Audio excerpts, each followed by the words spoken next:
नमस्कार दोस्तों, ये वीडियो मैं बना रहा हूँ। मैं 2 दिन पहले केदारनाथ यात्रा होके आया, तो जो भी मेरा एक्सपीरियंस रहा है केदारनाथ यात्रा से रिलेटेड, जो कि आपको हेल्प कर सकता है 2022 में यात्रा करने में, क्योंकि इस वक्त सबसे ज़्यादा भीड़ है और लिमिट वगैरह भी सेट हो गई है, तो जिसके थ्रू आप प्लान कर सकते हो। ये आई थिंक सफिशिएंट वीडियो रहेगा, आपको इसके अलावा कोई वीडियो देखने की जरूरत नहीं पड़ेगी रिलेटेड टू।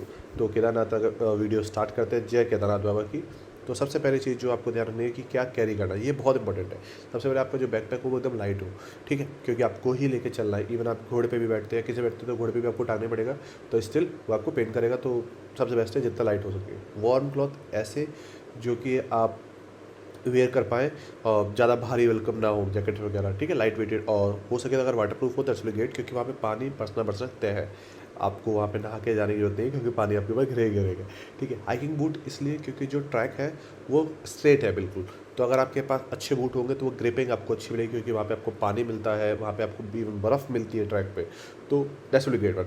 मेडिसिन तो ऑफ कोर्स जो भी आपकी है मेडिसिन वो आपको कैरी करनी ही करनी है, क्योंकि बीच में है। पर जैसे कि एक सिंपल एग्जांपल देता हूँ, जो अपना इलेक्ट्रॉल पाउडर आता है उसकी कॉस्ट जो 30 रुपीज़ होती है, वहाँ पे वो आपको 70 रुपीज़ का मिला है, तो अच्छा रहेगा अगर आप लेके जा पाए। पैक फूड्स इसलिए, जैसे कि आप प्रोटीन वगैरह वगैरह अगर आप कैरी करते हो दैट्स विल ग्रेट, क्योंकि वहाँ पे जो फूड की प्राइसिंग है बहुत हाई है, और सारा फूड है जो आप मे बी ना खाते हो, सपोज़ आप हाइजीनिक के लिए, तो ठीक। सेकंड आता है जियो का सिम कार्ड, वो वहाँ पे वर्क करता है तो। और रेनकोट वहाँ पे स्टार्टिंग से बिकने चालू हो जाते हैं, पर मैं आपको रिकमेंड करूँगा कि आप घर से लेके जाइए, क्योंकि वहाँ के जो रेनकोट है बहुत ही बेकार क्वालिटी के होते हैं और काफ़ी कॉस्टली होते हैं, जो कि फट जाते हैं। तो जैसे मैंने क्या किया था, आप अच्छा कोई रेनकोट लेके जाइए, क्योंकि अगर के पानी बरसना ही बरसना है तो आपको वार्म क्लोथ के ऊपर से पहनना है, तो उसके लिए आपको वो थोड़ा बड़ा होना चाहिए रेनकोट, तो वो आप उसको घर से कैरी करके लेके जाइए। आप छाता भी कैरी कर सकते हैं, क्योंकि समटाइम अगर रेंज ज़्यादा होती है तो दोनों चीज़ों को यूज़ करें तो that's will be great one, ठीक है। और पोंचो, वो आपके ऊपर डिपेंड करता है कि रेनकोट पोंचो या आप क्या करते हैं, रेनिंग वेयर बेसिकली आपके पास होने चाहिए। ये चीज़ जो आपको कैरी करनी है केदारनाथ यात्रा के लिए। नेक्स्ट, केदारनाथ पहुँचे कैसे? तो यहाँ पे दो तरीके हैं, आप हरिद्वार पहुँच सकते हैं, आप ऋषिकेश पहुँच सकते हैं यहाँ से।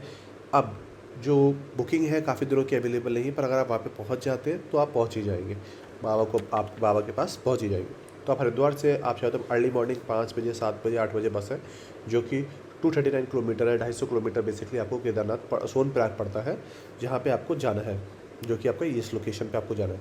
तो आप हरिद्वार से बस ले सकते हैं। इनकेस हरिद्वार में बस नहीं मिलती तो आपको ऋषिकेश से मिल जाएगी, और हरिद्वार से रुद्रप्रयाग की बस मिल जाएगी, दोनों जगह से, हरिद्वार ऋषिकेश में दोनों बोलो। रुद्रप्रयाग पे आपको बेसिकली पहुंच जाना है। रुद्रप्रयाग से आपको यहाँ तक कि आपको 200 से 300 रुपये की जो आपको है, आपको शेयरिंग सूमो मिल जाती है। अब यहाँ से यहाँ तक पहुँचने में कम से कम आपको 2 से 3 घंटे लग सकते हैं, क्योंकि इस रूट में बहुत जाम है, हद से ज़्यादा जाम है। तो जो कॉस्टिंग आएगी, अगर हरिद्वार से डायरेक्ट केदारनाथ मिलते हैं तो 450 रुपये टिकट है, पर मैंने जो कॉस्टिंग लगाई है वो आपकी लगाई है 500 to 1500 रुपीज़, क्योंकि कई बार क्या होता है, जैसे मेरे केस में मेरे को नहीं मिली थी बस, तो मैं रुद्रप्रयाग गया, रुद्रप्रयाग से मैंने एक सुमो ली वगैरह ली, तो मेरे को ओवरऑल कॉस्टिंग यहाँ तक पहुँचते पहुँचते 1200 रुपीज़ तक पहुँच गई थी। तो वो आप पे डिपेंड करता है कि अगर आपको अर्ली बुकिंग मिल जाती है तो ये, तो यहाँ से आप केदारनाथ पहुँच सकते हैं। जस्ट एक एड ऑन टिप है, केदारनाथ से अगर बद्रीनाथ जा चाहते हो तो आपको एक दिन पहले बुकिंग करानी पड़ेगी, तो डायरेक्ट बस केदारनाथ से बद्रीनाथ आपको पहुँचा देगी। तो ये आपका रूट रहेगा। अब आपको यहाँ पे रुकने की व्यवस्था गुप्त काशी में भी है, सोनप्रयाग में है, और केदारनाथ के गौरीकुंड में भी है। केदारनाथ में तो है ही है, तो आप इस रूट को बेसिकली फॉलो करेंगे कहीं से भी आ रहे हैं। अब कहाँ पे रुक सकते हैं, GYM के जो कॉटेज हैं, गेस्ट हाउस है, टेंट है, वो ऑलमोस्ट 1 मंथ आगे की बुकिंग ऑलरेडी चल रही है, तो मिलने के चांसेस नॉर्मली पॉसिबल नहीं है ऑनलाइन, ठीक है। मिल जाए गुड फॉर यू, ठीक है। देन आप कहाँ सकते हैं, आप डायरेक्ट सोनप्रयाग पहुँचेंगे, आप सोनप्रयाग में देख सकते हैं, गुप्त काशी में देख सकते हैं, गौरीकुंड में देख सकते हैं।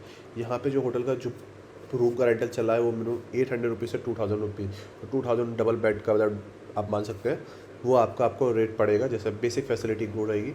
वन मोर थिंग, गर्म पानी का आपको एक्स्ट्रा पेमेंट करना पड़ेगा, ठीक है, और दैट्स कॉस्टिंग अराउंड 120 रुपीज़ पर बकेट, ठीक है। होटल की कॉस्ट जैसे मैंने बताया 800 से 200 रुपीज़ 2000 रुपीज़ के बीच में वेरी कर रही है, तो आप उसके अकॉर्डिंग आप देख सकते हैं। धर्मशाला वगैरह भी काफ़ी सारी अवेलेबल हो है, पर उनके आई डोंट थिंक कि अब मिलेगी, तो वो आपके कंफर्ट जोन पर डिपेंड करता है, इस तरह से जो आपकी बुकिंग चल रही है, तो वो आपको ऑफलाइन देखें, क्योंकि ऑनलाइन अवेलेबल नहीं है।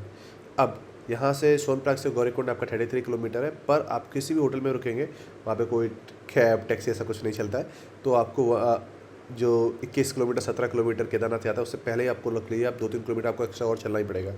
जो भी आप मान के चलिए आप सोनप्रयाग में स्टार्टिंग में आप होटल लेते हैं, तो गौरीकुंड का जो पुल है वहाँ तक आपको 2 किलोमीटर अर्ली मॉर्निंग सुबह 3 बजे आपको निकलना पड़ेगा, अगर आप उसी दिन जाना चाहते हैं तो। ठीक है, तो आपको वहाँ तक भी पैदल आपको जाना पड़ेगा, वहाँ पे आपको लाइन लगानी पड़ेगी। तो बेसिकली सोनप्रयाग से इस जो आपको ये पुल दिख रहा है गौरीकुंड से पहले, यहाँ तक आपको जाना पड़ेगा। यहाँ पे आपके पासेस चेक होंगे, पासेस आप डालेंगे नेट पे ऑनलाइन केदारनाथ यात्रा पास, तो आपको आप बुकिंग मिल जाएगी, वहाँ पे करवा सकते हैं ना। सोनप्रयाग में काफ़ी जगह बुकिंग हो रही है, वो कर सकते हैं, पर चेक कहीं पे नहीं हो रहा है, पर स्टिल आपके पास होना चाहिए। तो यहाँ पे आपको शेयर टैक्सी मिलेगी, जो कि इसमें एक में 8 लोग आते हैं, जिसमें आपको बैठना है जल्दी से जल्दी, और वो 50 रुपीज़ चार्ज करेगी। वो आपको उतारेगी गौरीकुंड के स्टार्टिंग में यहाँ पे। यहाँ से आपको लाठी वगैरह मिलना चालू हो जाएगी, चाहे तो आप यहाँ से भी ट्रैक करके जा सकते हैं, पर मोस्टली इस रूट में आपको काफ़ी ट्रैफिक मिलने वाला है, तो काफ़ी लाइन लगी होगी। देन यहाँ से आपको जंगल चट्टी, भीमावली, हाँ, और इस तरह से आपको ऊपर तक जाना है। तो इसमें पूरे केस में आपको कहा काफ़ी सारे रास्ते हैं इसके बीच में, कुछ जगहों पे सिर्फ खच्चर चलते, कुछ जगहों पे सिर्फ पैदल यात्री। तो जिसकी आपका जो किलोमीटर आएगा वो 17-18 किलोमीटर आएगा, पर बेस कैंप से केदारनाथ यात्रा भी टोटल मैं बोलूँगा मेरे हिसाब से 20 किलोमीटर्स है, काफ़ी एड ऑन हो जाता है। तो जिस रास्ते को आप चाहो तो घोड़े के थ्रू भी कर सकते हो, पालकी के थ्रू भी कर सकते हो, पैदल भी कर सकते हो। तो घोड़े के जो रेट चल रहे हैं वो अगर आप गौरीकुंड से लेते हैं 2300 रुपये में आपको केदारनाथ धाम पे पहुंचा देगा।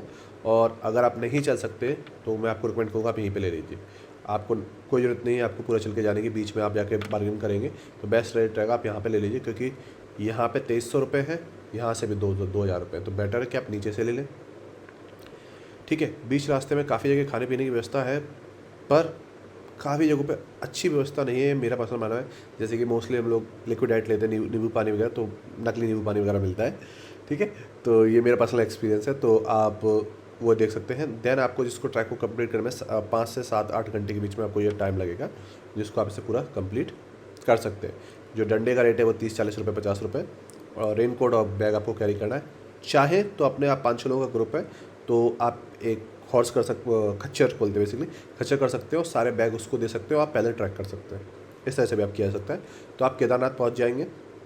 केदारनाथ बेस कैंप से पहले ही यहाँ पे आपको हर जगह आपको हॉट है, तो आप जहाँ भी पहुँचे, अगर रात के समय पहुँच रहे हैं तो आप भीमली पर रुकना चाहें तो यहाँ पे आप टेंट वगैरह देख सकते हैं, जो आपको वहीं पे देखने पड़ेंगे, ऑनलाइन बुकिंग अगर आपको नहीं मिली तो।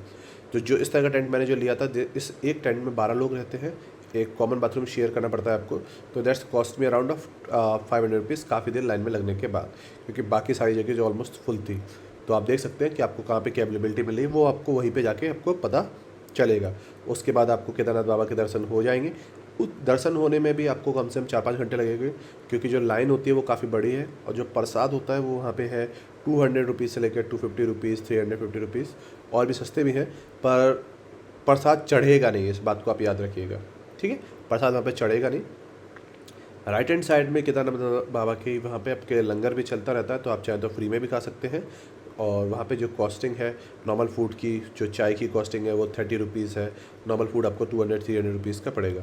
और अगले दिन वहाँ से आप बैक आ सकते हैं और स्टे करने के बाद, और चाहे तो आप उस दिन भी वापस आना चाहें तो आ सकते हैं, क्योंकि लौटने में थोड़ा कम समय लगता है। तो इस उम्मीद करता हूँ इससे आपके सारे जो भी आपके डाउट्स हैं वो क्लियर हो गए। अगर कोई डाउट रह गया feel free to ask me, मैं जितनी मेरी नॉलेज है उससे आपके उस डाउट्स को क्लियर करने की कोशिश करूँगा। बोलो जय केदारनाथ बाबा की जय हो।